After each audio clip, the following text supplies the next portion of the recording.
Poppy's like Mrs. Lind. There's no thought. It's It just, just ooh, comes bird out. noise, need to talk about it.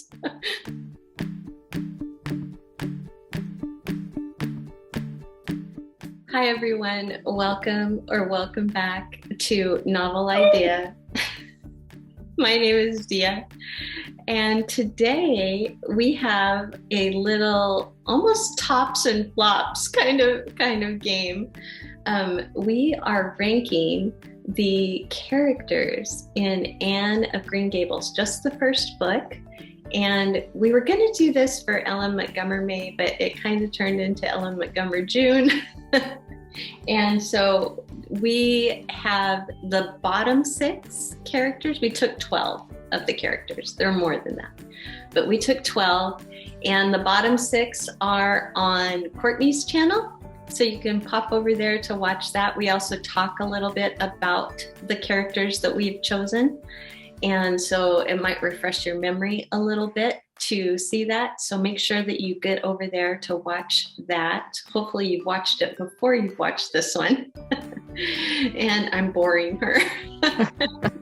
And so we're just going to jump into the top 6 now and go through those. I apologize ahead of time. If you hear me sniffling, it's because I have a summer cold.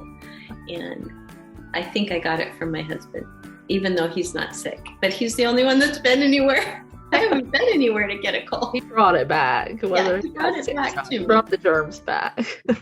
So anyway, so Courtney's going to go first. I went first over on her channel. So she's going to go first, and we're going to go through our top 6 characters.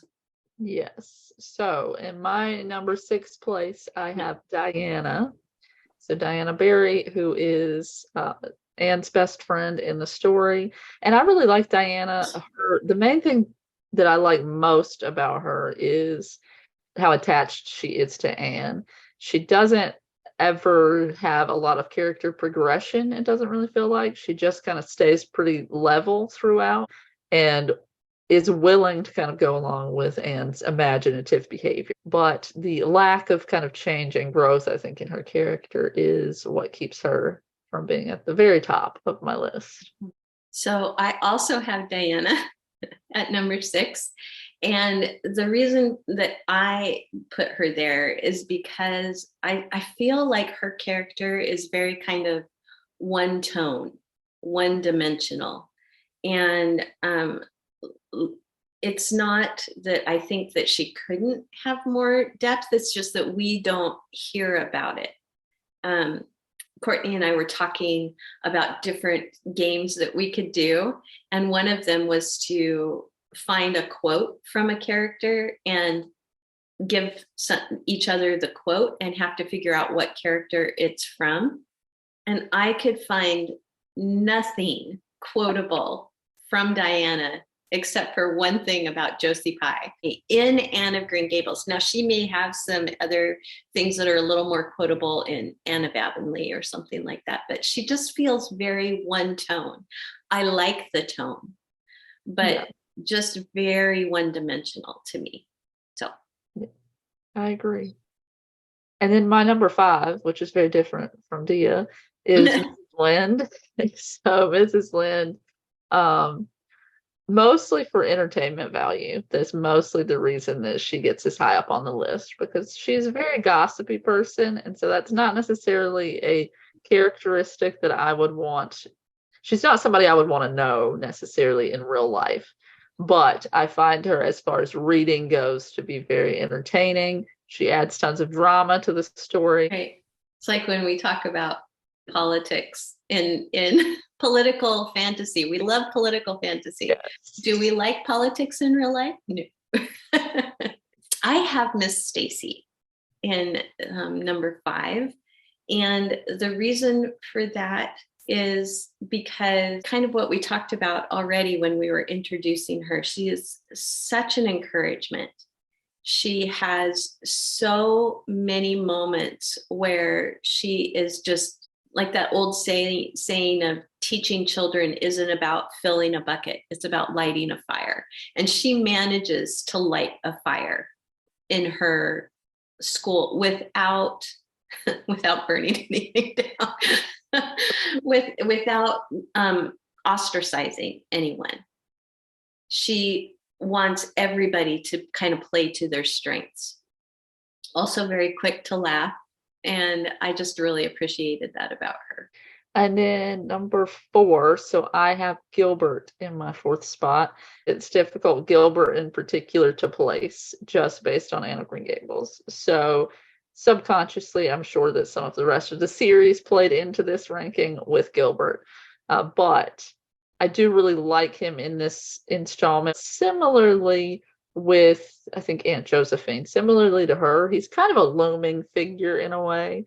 So he and Anne don't necessarily get off on the right foot when they meet each other, but he's kind of always looming in her thoughts. And so even when he's not present, he's present in some way, because Anne is kind of thinking about the competition aspect with Gilbert at school and things. But he's very nice and always seems pretty fair with everybody. It's not like he's picking favorites just based on like a popularity type thing. He's just kind of an easygoing, get along with everybody type of kid, even though he and Anne kind of butt heads initially. More from her perspective, I think, than his, though. Yeah. I have Marilla in Space 4. And the reason for that is that Marilla has this beautiful arc that we follow. There's a turning point for her in the book for me. And when she hits that, that's when I really start to like Marilla. And it comes fairly early on. And so we're not too far into the story when it happens.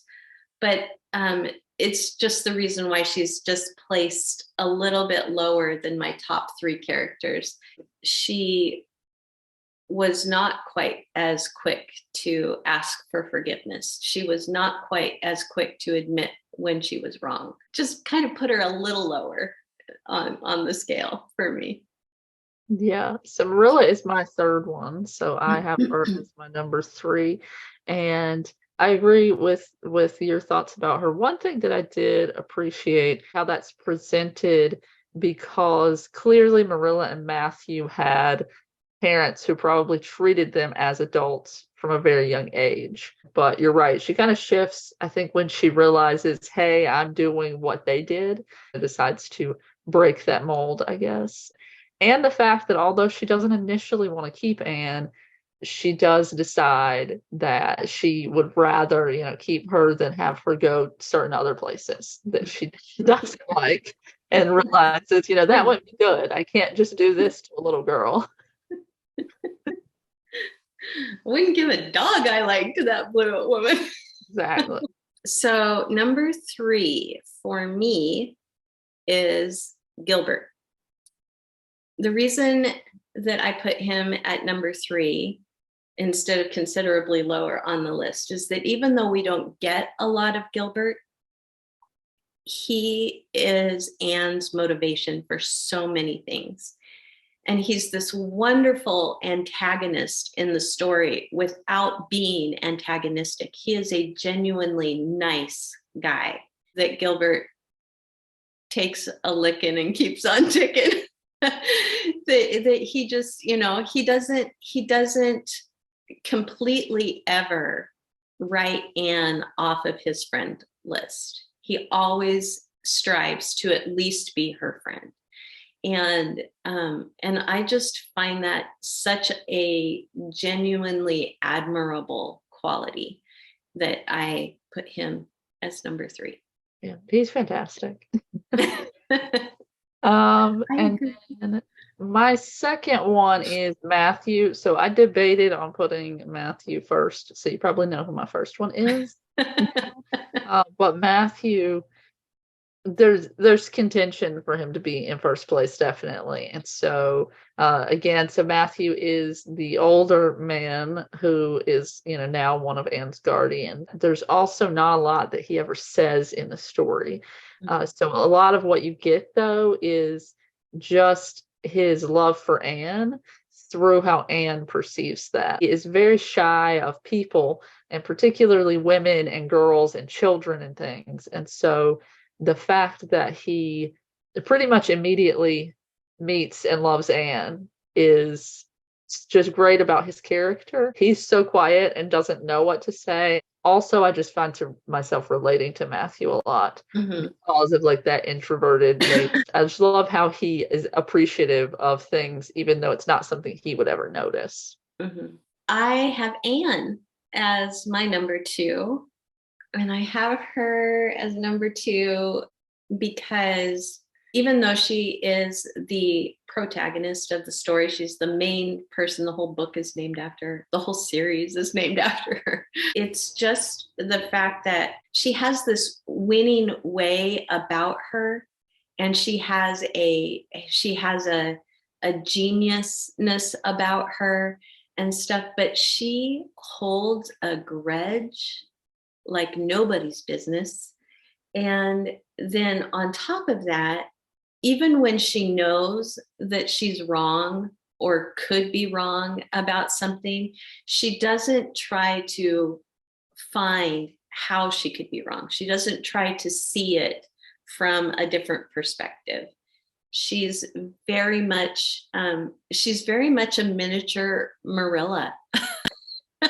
I would be Anne's friend because she does draw you in, and I love so much about her. Not quite as much as my number 1.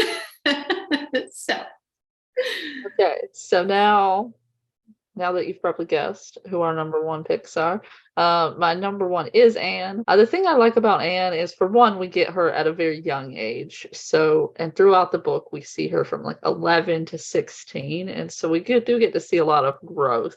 But I do like just how imaginative she is, and just she's fascinated by everything, which makes her fascinating. And Anne is very much presented as having had a traumatic past. And that's one thing that I appreciate about her character and the way that she was written, is that although we see glimpses of this trauma and even some of her behaviors, we can see probably stem from that early trauma that she had. She doesn't really let that define her. She comes expecting kind of a new chance and to actually be somebody to somebody. And so I really appreciate that about her character, is that she embraces having kind of a new chance at life, just how she already had that imagination. And I think that helped her survive all of that early life trauma. But like, we get to see what she does with that. I just really appreciate about her. Yeah, I do too. I love the fact that she doesn't let it diminish her spirit. And so I do love her. I do. But I don't love her as much as I love Matthew. Matthew, for me, his character grabbed my heart immediately. He is so terrified of so many things, and yet he doesn't let that stop him from loving. And even when he's told that he needs to stay out of raising this girl, he has no say in this. When he has something to say, he says it, and it takes everything in him to do it, but he stands up for what he believes is right. And his ability to see what is going to make others happy, to go outside of himself in order to do that for them. There was so much about him I loved. But he never wants to diminish Marilla's authority. He never wants to diminish Anne's heart, this exuberance, this childlikeness that he has, or she has. He wants to encourage it, and he's always there with just the right thing to do and right thing to say. And I adored him. I absolutely adored him. So we this is our second time recording this, people. Yes, yes. And I said in the last one that I can't imagine Anne of Green Gables without Matthew. And Yeah, so I don't think we would have the same story. it wouldn't even be close to the story that it is. It wouldn't be as endearing to me if it was minus Matthew. So, and I just think a lot of it wouldn't have even happened, if Matthew hadn't been the one who ended up getting Anne probably wouldn't have come back. She would have been left at the train station to be sent back. Can you imagine if Mrs. Lind would have gone to pick her up? Interesting, but probably asked her about her plans to kill people or something. Are you going to put some strychnine in the well? So I agree with that Matthew is kind of the real backbone of the story, because without him, there wouldn't be a story. There wouldn't be an Anne of Green Gables or the rest of the series, because Anne would have never ended up where she ended up. Mm-hmm. Yeah. Yeah. I love it. I love it. You have to tell us in the comments down below, you guys, if you agree or disagree with our, if you disagree nicely. That's why. Be a Matthew, don't be a Josie. Thanks for coming and joining us today. We would love to hear what you think about this whole thing that we did. And I will see you in another video very soon, everyone. Bye. Okay, perfect.